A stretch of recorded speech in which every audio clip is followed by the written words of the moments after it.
If anyone could truly be said to work at the intersection of government and industry, it is Mr. Bhargava. He was an IAS officer, then worked with a private sector company, with a public sector company, which was what Maruti was at its inception. And now, of course, it's a private sector company, which is majority owned by a Japanese corporation. He's been at the inception of Maruti, more than 40 years ago, and now he's again leading the company when the whole auto industry is pivoting towards a future which we don't know what it is yet, electric vehicles or hybrid. Thanks, Mr. Bhargava, for joining us, for taking the time out. Thanks. So, Mr. Bhargava, one question which I noticed both, the two earlier panels which were also discussing, which I wanted to ask you also, is the reluctance of private sector, to invest.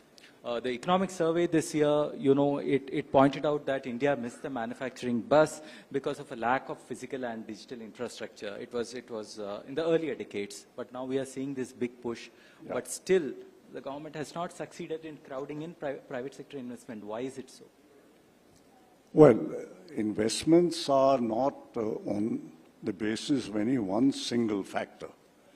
I think if we at any time thought that it was just the lack of infrastructure or infrastructure problems which were holding up investments, I think that was a wrong analysis of the problem. For a long time, we have always blamed the government for lack of growth of industry and manufacturing competitiveness. In the last 9 years, a very large number of reforms and changes have taken place, which, compared to what I know of what we worked under conditions in manufacturing some 3 decades ago, 4 decades ago, it's like paradise today in those terms. It's changed so much. Yet, as everybody knows, manufacturing growth has not picked up. Yeah, it's still only 13 to 15%. The conclusion can't be that it was just infrastructure. I think there are other factors which are coming in the way, and those factors relate to the role which the private sector has to play in this matter. Government can go only that far. It's not government's job to make competitive manufacturing in any country. It can't be. It has to be the managements of industry which do it. And I think the question we need to ask is that is the management doing everything which is possible to make it competitive? Of course, it requires infrastructure. It requires that market should be growing, demand should be growing, which means GDP should be growing. All of those things are required. But given those things, is manufacturing doing everything to make it as competitive as possible? So why is it not going? I mean, why is it not happening? Because the enabling factors are there. So what is not happening? It's a very complex subject, and I think different people have different views. I have a very clear view on this. And my view is that if you look at countries which have grown rapidly in the manufacturing sector and become almost the leaders of world in terms of manufacturing, which are those countries in the last 5-6 decades? Japan. Japan I'm quoting specially because it was the first country which, after the war, from nothing at all, it was a ruined, devastated country. It doesn't have raw materials, it doesn't have energy sources. In it, it became the most competitive manufacturing country in the world. It became a manufacturing country under a democratic system. I'm mentioning democratic system because we also have a democratic system. And when we talk about some other countries, we say, oh, but they are different, they are smaller, they have different political system and all that. But Japan did it under a democratic system. So, and it's not a small country. In fact, in terms of population density, in terms of the livable area, it's very, very densely populated. So Japan did it. So what are the lessons from Japan? I mean, why did Japan do it? How many people in India, I wonder, have ever studied or really understood why Japan became so competitive? Why is the Japanese competitiveness not taught in our IIMs? Why don't we use that as a manufacturing case study to be studied as to why did Japan become so competitive, more competitive than the country which gave it technology? The US gave it technology. But just-in-time and Six Sigma, those kind of concepts are taught. Sorry? Concepts like just-in-time, which people believe are It's Japanese. not only just-in-time. I think, our concept of Japanese competitors, oh, they did just-in-time. What is just-in-time and how does just-in-time work? And is just-in-time all that there is? Certainly not. And that is what I'm saying. There's absolute lack of knowledge. For some reason, we have continued to look towards the West for manufacturing systems, manufacturing know-how, and everything. And knowing that over this period after the war, the Western countries have gradually all lost manufacturing competitiveness. All the competitiveness and manufacturing industry has shifted to the Eastern countries. Japan, China, Korea, they've all become the manufacturing giants of the world today. I don't quote China because it's not a democratic system. So we can't say that we can follow what China did. Korea is a little bit of a mix. You can't quite quote Korea. It's not like our system really, but Japan is. And why I'm quoting Japan is that if you look at India, the one company which followed the Japanese system right from the beginning, that is in 1983 onwards, was the company I was in, Maruti. And what has been the result? As a manufacturing company, Maruti became, I would venture to say, probably in the top manufacturing companies in India. You'll hardly find any company in the manufacturing sector which is as competitive as Maruti is. So the same system in Japan, which made Japan so competitive, made it competitive here. But in India, we are not doing it. So you're saying it boils down to attitude? I think it's a question of mindset. It's a question of a mindset which developed because of the license Raj and all that the license Raj brought into country. Our industrialists, private sector industrialists were perfectly, okay, let me use the word ethical, before 1950. We had some huge industrial giants in those days. Mr. Tata started, and Mr. Vishweshwarya, and so many other people who were there who started industry, and they were patriotic, they were ethical, they built industries despite being under British rule. What happened after 1950 because of the industrial system, the competitive political system, political funding, created a very different attitude and working system in industry. Unfortunately, the lure of that kind of system has become so strong because the Japanese system or the system we followed in Maruti, which is similar to Jazz, cannot work if you follow all the benefits which you get under the system which developed after 1950. And people are unwilling to change. So, I mean, what would be the biggest, characteristics of this system you're talking about? One of the biggest characteristics, I would say, is that this system which we have, most of our industry is owner-managed. A large percentage of industry in India is owner-managed. People put up industry primarily for the purpose of creating a livelihood for themselves and their family and leading a better quality of life and upgrading their status in society by that industry. They do not operate an industry with the sole motive that I must grow the industry, and along with the growth of industry, all the stakeholders who are connected to the industry must also grow and benefit. That's one. The second is that in manufacturing industry, we have this belief that 60 to 70% of the employees of a manufacturing industry who are the workers, have no contribution to make in the improvement of any process or any system or in the competitiveness of the company. All of that has to come from the top management, who are paid, therefore, 200, 300, 500 times what the worker is paid. And those people are just managed. Sir, you're sounding like a socialist now. You're sounding like a socialist now when you're talking about socialist, when you're talking about top management salaries being high. I'm very much a socialist. I think that if you want manufacturing industry to grow, what the Prime Minister is saying, what the government is saying, that manufacturing must be inclusive. Manufacturing cannot create, as it has created in the Western countries, a bigger and bigger gap between the haves and the have-nots.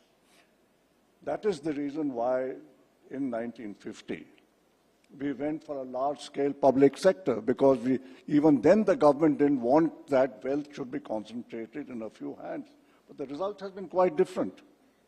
And in future also, I think, if we are going to become a manufacturing giant, we must listen to what the Prime Minister is saying and ensure that manufacturing is inclusive. Inclusive manufacturing requires that we believe that the workers are as capable of making improvements in the company because of the experience which they gain by working on different shop floors, that their capability of making improvements is as good as of any other employee in the company.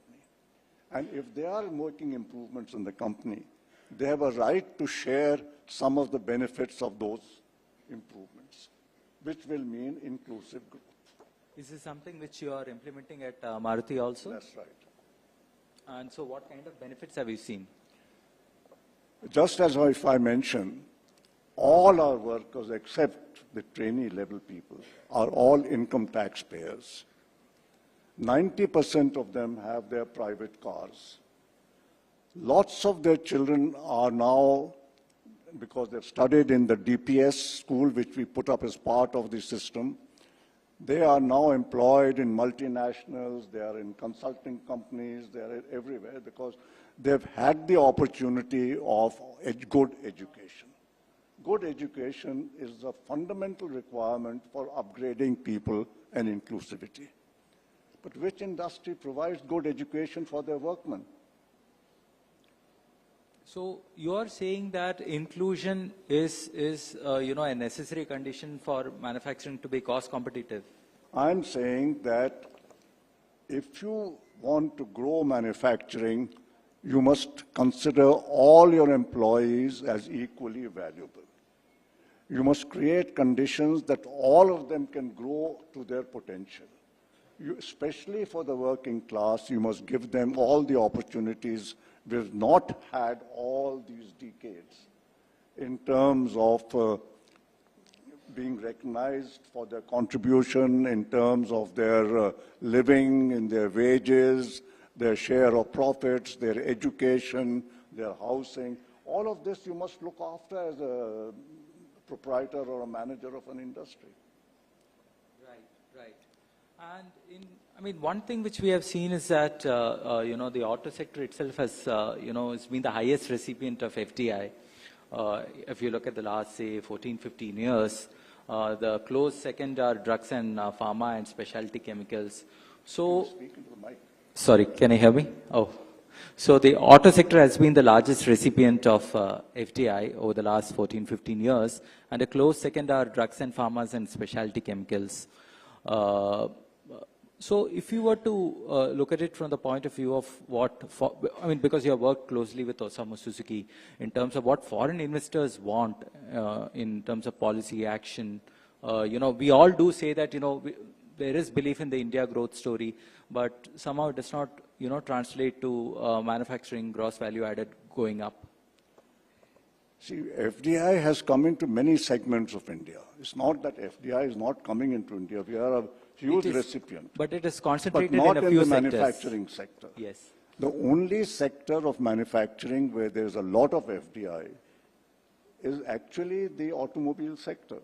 Because all the major car manufacturers of the world General Motors, Ford, Renault, Nissan, Honda, everybody is invested in India.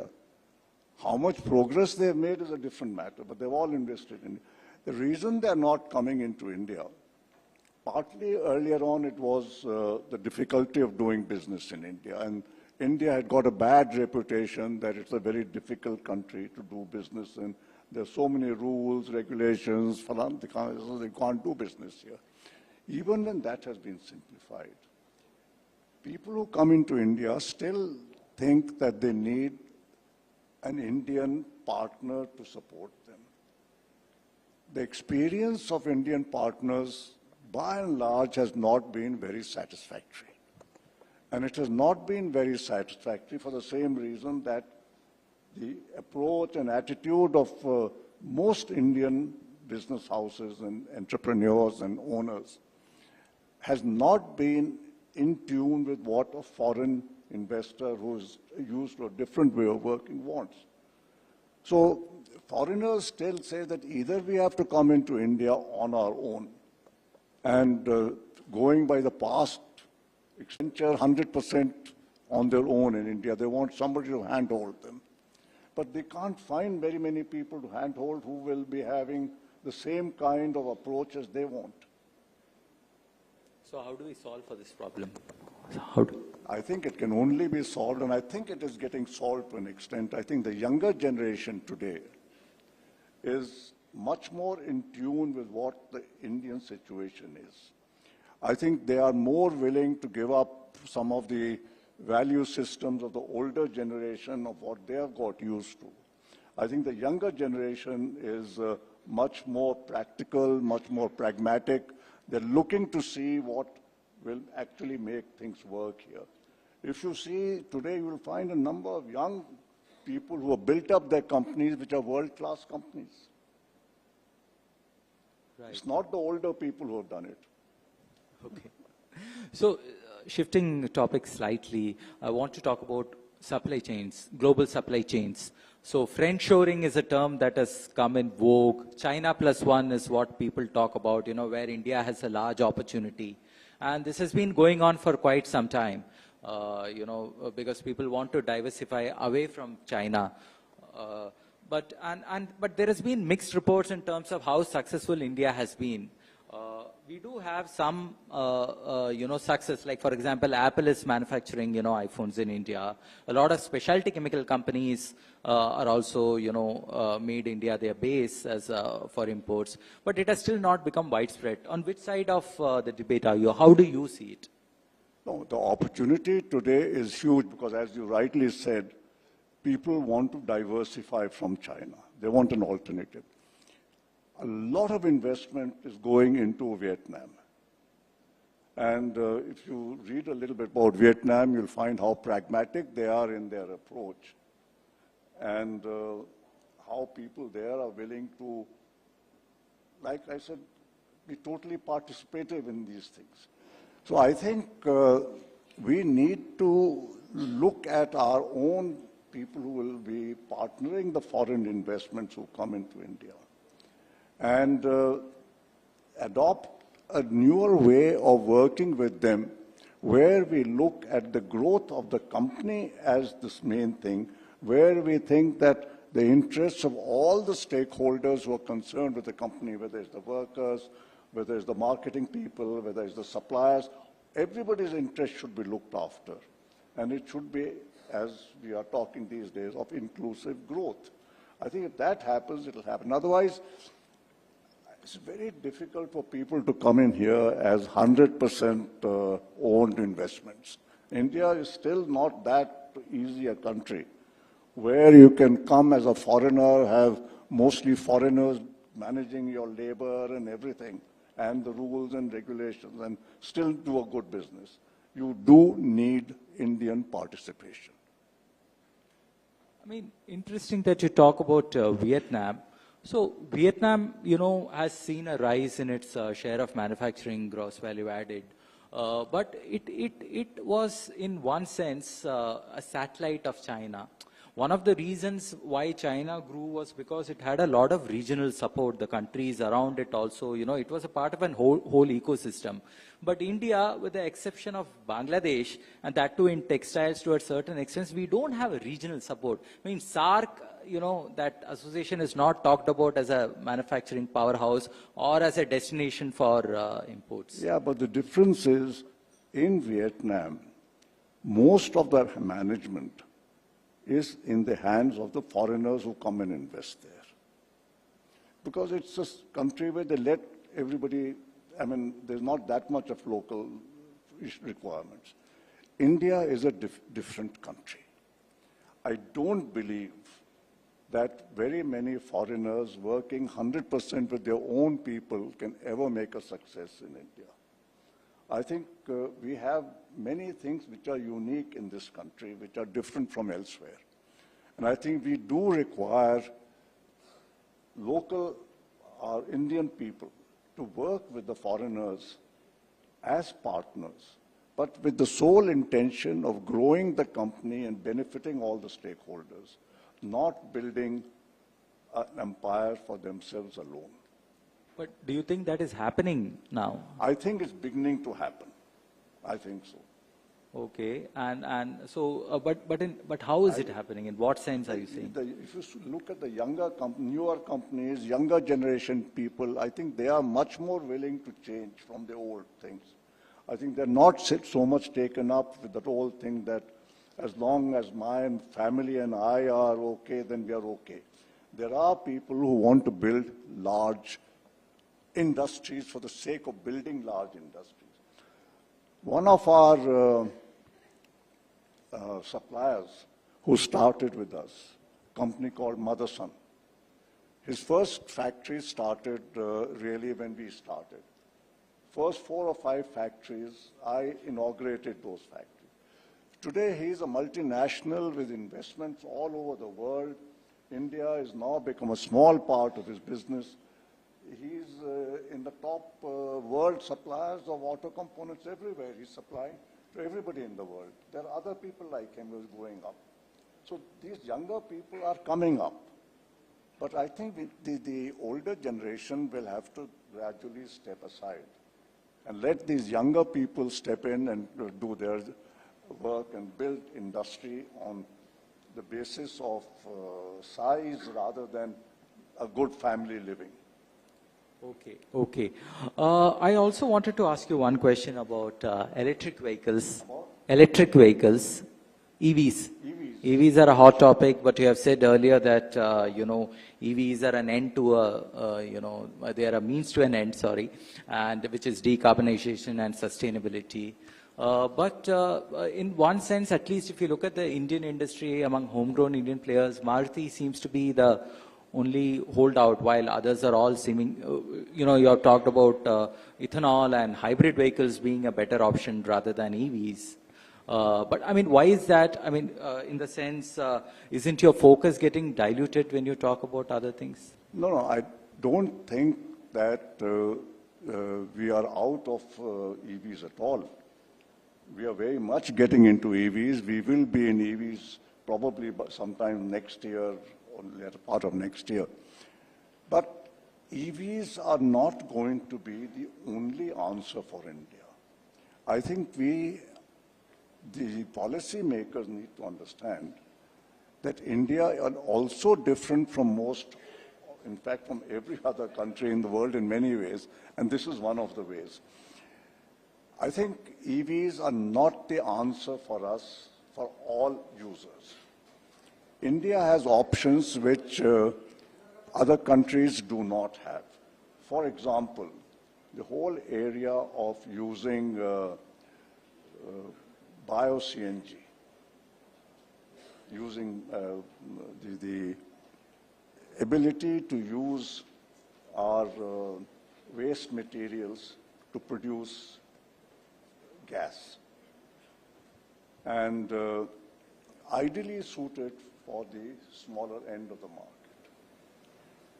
We have, the minister is here, he has been saying for a long time, the use of ethanol. We must use that. We have the potential for use it. Why don't we use more of that? Brazil is doing it on a big scale. Why not in India?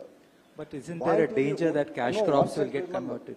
Use of this bio-CNG and use of ethanol, these will be not only net zero carbon emission. In fact, they will be negative in terms of carbon emission.